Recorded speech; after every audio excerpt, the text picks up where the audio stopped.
Platinum Award for Writers in Prison at Coastland last year, whilst he was detained in that prison in solitary confinement, and remained there for many weeks, and then it toured the UK, and it was in a museum in Birmingham recently, and he just won another gold Costello Award for one of his new poems.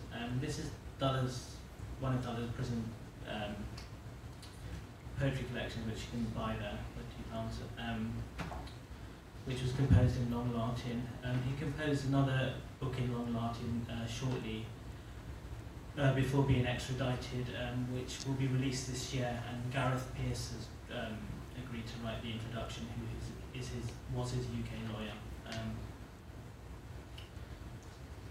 If you read Dullah's work, it's very lyrical and intense, and as he's been moved to a supermax in solitary confinement, it's become a lot more. He only writes in flat prose. He actually has no access to poetry books. He has no access to a library. There's just a small trolley of books that goes past. He still managed to maintain his sense of humour. So quite famously, he wrote a love sonnet to Theresa May before being extradited.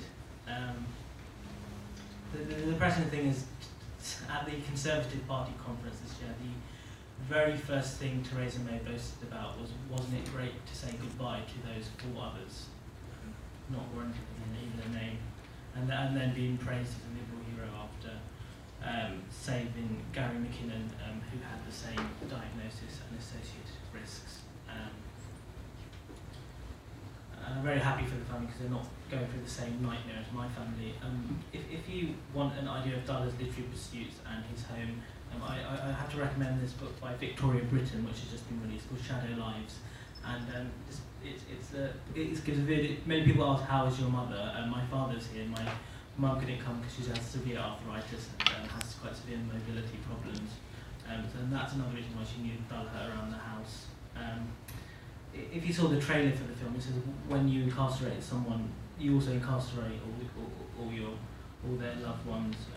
There's a chapter on Talha and Babar called The South London Families in this book. I actually didn't know I was in this book because it's called The Forgotten Women and the War on Terror, but I am the only honorary maid in there. So this is a prose piece. Talha writes in this sort of flat prose at the moment, and I bought him a copy of Seamus Heaney and Ted Hughes' the Rattleback, which many of you may know from school because they have no access to poetry. And he says these are all drafts, and they'll come out one day as a collection of his Supermax writing. So this is called TV Death Row. Yo.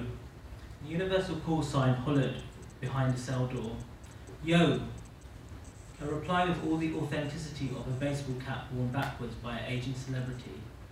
The inmates stand by the iron doors embedded with a 2-foot glass plane a few inches wide. They raise their voices through the gap at the sides. Every 15 minutes, a correctional officer will tour the tier. At night, they flash torches upon prone bodies to inspect for the stipulated lithium breathing flesh as per directive. There is a pause in the conversation. You should get a TV, he continues. But I'm worried I'll end up watching it all day and night. What's wrong with that? I laugh. He laughs with me, and then his laugh takes on a different tone and turns louder upon realization my laughter was at the perceived but clearly intended irony of his question. In the house in block opposite is located Death Row. There are about 10 of them. In 2012, the death penalty was repealed in Connecticut, but any prior capital conviction remains. I asked my attorney once what they did all day. Watch TV, he replied. There followed a moment of sudden despondency. TV is a memento morium of candy floss and glitter.